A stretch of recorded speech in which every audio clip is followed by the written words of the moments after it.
Right now, a state lawmaker at the center of the debate in Maine about transgender athletes in girls' sports is getting ready to speak at an event in Topsom. This is hosted by Cumberland County's Republican Committee with Representative Laurel Libby getting ready to speak. Meantime, a group of protesters is gathering outside. We're following both angles for you with team coverage. Stephanie Grinley is live near that protest, but we'll begin with Julia Simone. And Julia, Representative Libby is, of course, the guest speaker there. What is she planning to talk about? Yeah, Marissa, Representative Libby says she'll be speaking about freedom of speech tonight.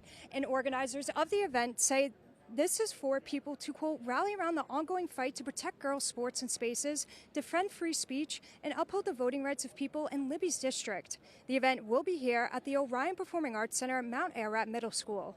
Back in February, Representative Libby was censured by the House after she posted the name and unblurred photo of a transgender athlete online. She did so as part of her argument that transgender athletes should not be allowed to participate in girls' sports.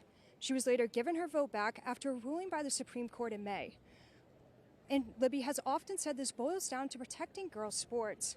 And the event will be starting in about a half hour at 6 o'clock. And we should note, organizers tell us we will not be allowed to video while inside the event, but we will still be in there. Ahead at 10:11, we will have updates for you.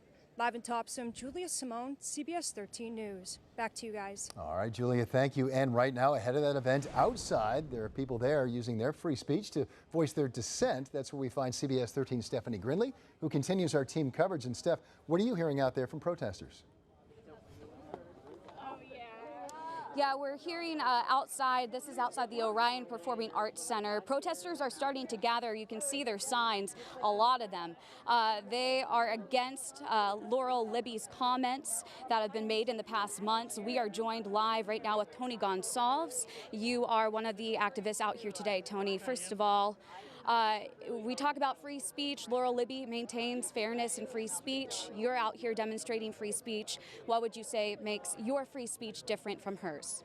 Well, I don't think that my message is full of hate. It's more about acceptance of our kids and supporting our kids. I'm not going to out them. You know, they have a right to live their lives just like anybody else. Why do they have to put a title and a target on them? There's enough people around here doing evil to all kinds of kids, and they're kids. They're not adults. They're just trying to get their education, they're trying to live their life and have a fun time and do what kids do. Tony, you're out here. I see a crowd of about 100 people at least. What do you hope the message to families, students watching at home? Well, I hope people will put their political views aside and just recognize these kids as people, the humans that they are. There's not an agenda here. Why are people so uptight about who kids want to love or who they want to be? It doesn't impact people in that most direct way. Tell me how it affects your economics.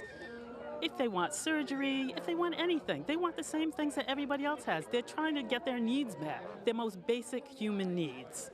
All right, Tony, thank you so much for your time. As you look behind here, a crowd of people. I do notice some police officers on scene. Protesters maintain they want to keep everything peaceful ahead as people head into the rally that starts at 6 p.m. As you mentioned, as you heard from Julia Simone, she will have live coverage tonight of this event. For now, I'm live in Topsom. Stephanie Grinley, CBS 13 News. Guys. Steph, thank you. A new poll